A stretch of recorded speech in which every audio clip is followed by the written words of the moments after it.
இந்த caramel dessert mixed powder வாங்கிட்டு வந்தேன். என் பொண்ணு 3 நாளா என்னை டார்ச்சர் பண்ணிட்டு இருக்கா. செஞ்சு கொடுமான்ட்டு.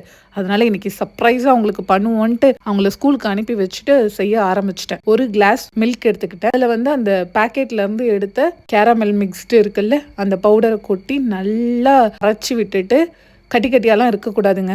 ஸோ நல்லா கரைச்சி விட்டுட்டு லோ ஃப்ளேமில் ஸ்டவ்வை பற்ற வச்சு அதை அப்படியே வச்சு கொஞ்சமாக கிண்டி விட்டுக்கிட்டே இருக்கணும். இன்னும் ஒரு கண்ணாடி கிளாஸ் எடுத்துக்கிட்டு அதில் பார்த்தீங்கன்னா இந்த பிராண்டில் வந்து கேரமல் அந்த க்ரீம் வந்து அவங்களே கொடுத்துருந்தாங்க.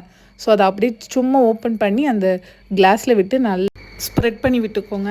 மில்க்கும் டெசர்ட் பவுடரும் சேர்ந்து நல்லா கொதிக்க ஆரம்பிக்கும். ஒரு மாதிரி நல்லா கட்டியாக ஆகிட்டே இருக்கும். கொஞ்சம் அந்த டைமில் ஆஃப் பண்ணிவிடுங்க. ரொம்ப தீய விட்டுறாதீங்க. அது மாதிரி ரொம்ப கட்டியாகவும் ஆக்கிடக்கூடாது. மீடியமாக இருக்கணும். இப்போ நம்ம அந்த கேரமல் க்ரீம் தடவி வச்சுருக்க அந்த கண்ணாடி பவுலில் இந்த டெசர்ட் மிக்ஸை வந்து ஊற்றிட்டு ஒரு அரை மணி நேரம் ரூம் டெம்பரேச்சரில் வச்சுருக்கணும். அதுக்கப்புறம் இன்னும் ஒரு அரை மணி நேரம் ஃப்ரிட்ஜில் எடுத்து வச்சுட்டு எடுத்தால் கேரமல் டெசர்ட் ரெடி. சூப்பராக இருந்துச்சுங்க. நீங்களும் ட்ரை பண்ணி பாருங்கள்.